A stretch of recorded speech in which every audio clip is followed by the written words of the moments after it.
My wife cheated on me with a younger man, left a family for him. Now, she's begging to come back, but I'm done for good. I'm 45 male, and I've lived through what I can only describe as the worst few months of my life. For 22 years, I was married to a woman I thought I'd grow old with. We had 2 kids together, a 17-year-old son and a 16-year-old daughter. A nice house, decent jobs, the typical suburban family. I'm the kind of guy who values stability. I was always there for her for the kids. Birthdays, anniversaries, school plays, soccer games, you name it, I was there. I never saw it coming, but I guess no one ever does. 3 months ago, my world went to hell. It was a Tuesday, nothing special. I finished work early, figured I'd surprise the family, maybe grab dinner on the way home. I walked into the house, and it was dead quiet. No sound of the TV, no one in the kitchen. The silence was off. My wife, let's call her I, was sitting on the couch, staring at her phone, and not just casually scrolling like normal. She looked locked in, real focused. I walked in, dropped my keys on the table, and she barely flinched. When I asked her what she was doing, she jumped. She almost dropped the phone. Oh, just texting a friend, she said, her voice too high, too fake. I asked who? She hesitated. It was quick, but I saw it. Then she smiled. T, just a guy from work. Something in the way she said it made my stomach twist. Call it a gut feeling. T, huh? You talk to him a lot. Her face tightened. What's that supposed to mean? He's a coworker. I let it slide, but that night, I couldn't shake it. I don't know what possessed me, but after she fell asleep, I grabbed her phone off the nightstand. She's never been one to delete her messages, and sure enough, there they were. Hundreds of texts. Hundreds. And they weren't about work. I'm talking months of messages, flirty, raunchy, talking about how much fun they'd had the last time they hung out, how much she missed him. And this guy, he wasn't just a coworker. He was younger, mid-30s maybe, some personal trainer who had her wrapped around his finger. I felt my chest tighten, my hands shaking as I read. I read everything. She was talking about leaving me, leaving the kids, starting fresh with him. The worst part? She didn't sound guilty at all. She was excited, relieved that someone else was giving her attention. I didn't confront her right away. I spent that night on the couch, reading the messages until the sun came up, letting the anger build. The next morning, I waited until the kids were at school, and I walked right up to her in the kitchen. "Who the hell is T?" I asked, not caring to dance around it. Her face went pale. She knew. She knew right then that it was over. But she didn't even deny it. Didn't cry, didn't beg. She just crossed her arms and said, "I'm not happy. I haven't been happy for a long time." I stared at her, trying to understand how the woman I'd spent over 2 decades with could say that to me so calmly, so coldly. "You're not happy? So you screw some guy behind my back? That's your solution?" She didn't flinch. It wasn't just some guy. He makes me feel alive again. Alive. Like I'd been killing her slowly all these years. Like our family had been nothing more than a dead weight on her. I stood there, not knowing what to say, while she just walked past me, went upstairs, and started packing her bags. By the end of the day, she was gone. No tearful goodbye, no explanation to the kids, just gone. I didn't tell the kids right away. I didn't know how. I wasn't sure what the hell to say.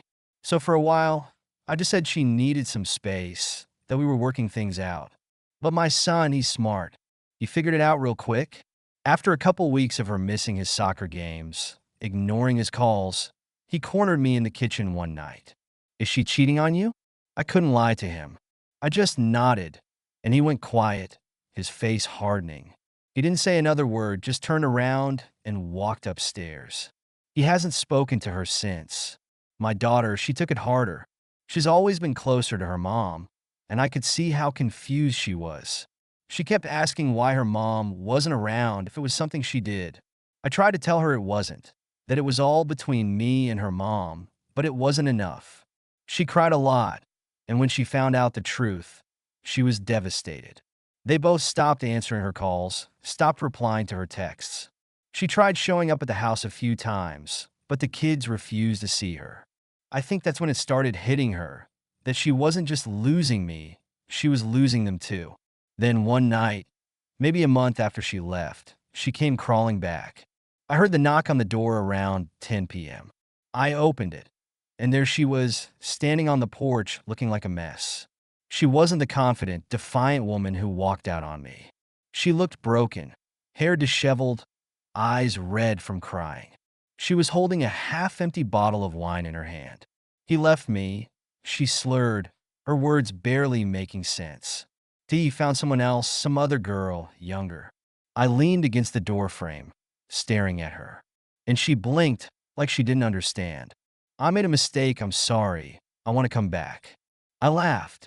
I actually laughed, standing there in the cold, staring at this wreck of a woman who'd thrown everything away for some guy who tossed her aside the second he got bored. "You're kidding, right?" She stepped forward, reaching for me, but I stepped back. "No, no, I'm serious. We can fix this. I'll make it right. I want my family back. I miss you. I miss the kids." My blood boiled. "You miss us? Where the hell was this missing when you were screwing him? You think you can just walk back in here like nothing happened?" "Please," she begged, stumbling over her words. "I didn't think. I was stupid. But I love you. I always have. I just got lost." "Lost?" I snapped. "You didn't get lost. You chose him over us. Over me. Over your kids." She dropped the bottle, and it shattered on the porch. "Please, I'll do anything. Just let me come back." I stared at her, the woman I once thought I couldn't live without, and I felt nothing but disgust. "You threw away 22 years for a fling, and now that he's dumped you, you think you can come crawling back? Get out of here, She tried to push her way inside, but I blocked her. "I'll talk to the kids," she cried. "They'll understand. They'll forgive me. I'm still their mother. They don't want anything to do with you," I said, my voice low. "And honestly, neither do I." She kept begging, kept pleading, but I'd had enough. I told her to leave, or I'd call the cops. She stumbled down the driveway, sobbing, and I slammed the door. The next few weeks, she didn't give up. She called every day, now left messages, sent letters. She even showed up at my daughter's school, trying to talk to her. But my daughter, she wouldn't even look at her. She told me later that seeing her mother like that made her sick. She didn't want to deal with her anymore. And then came the final blow. I got a letter from a lawyer. She was threatening to take me to court for custody. She had the audacity to claim I was alienating the kids, turning them against her. I couldn't believe it. After everything, she still thought she had some right to come back and rip apart what was left of our family. I told the kids about the custody battle, and my son just scoffed. "She's really going to do this? She's the one who left." I reassured him and my daughter that no judge could force them to live with her if they didn't want to. I tried to stay calm, but the idea of going through court, of fighting for my kids, after everything else, I felt like I was running on empty. Then, the night before the court hearing, I got a call from her. I didn't want to pick up, but I did. "I'm dropping the custody case," she said, her voice shaky. "I talked to the kids, and I get it. They don't want me. I just don't know what to do anymore." There was a long silence before she added, "I'm leaving town. I think that's best for everyone." I didn't respond right away. I didn't know if I believed her, but I didn't care. "Good," I finally said. She started to say something else, but I didn't care to listen. I hung up and tossed my phone on the table, feeling nothing but emptiness. For weeks, she tried to worm her way back in, to claw at the life she destroyed. And now she was giving up? It wasn't relief. It was just done. The next morning, she dropped the custody case. True to her word, she left town. No more calls, no more showing up at the house. The kids didn't say much when I told them she was gone for good. My son shrugged. She made her bed. My daughter stayed quiet for a long time before saying, "Good, I don't want to see her again." We never talked about it after that. Life didn't magically get better overnight. The damage she did was deep, and my kids were still picking up the pieces. My son went back to soccer, though he'd gotten more serious, harder somehow. He wasn't the carefree kid he used to be. My daughter? She stopped trying to be perfect for everyone else, but she still kept her guard up. Couldn't blame her. As for me, I had moments where I felt numb, like the last 22 years had been a lie, and I was finally waking up. But I didn't feel sorry for her anymore. She made her choices, and she had to live with them. Weeks turned into months, and we started to rebuild. Slowly, awkwardly, but we did it together. The three of us, a family she'd tried to break apart. If there's one thing I learned through all of this, it's that people will show you exactly who they are when they're cornered. And when they do, you've got to believe them. My wife showed me who she was when she walked out that door, and that's something I'll never forget. Thank you so much for listening to my story. If you have any thoughts, I'd love to hear them, so please leave a comment. Don't forget to like and subscribe if you want more stories like this one.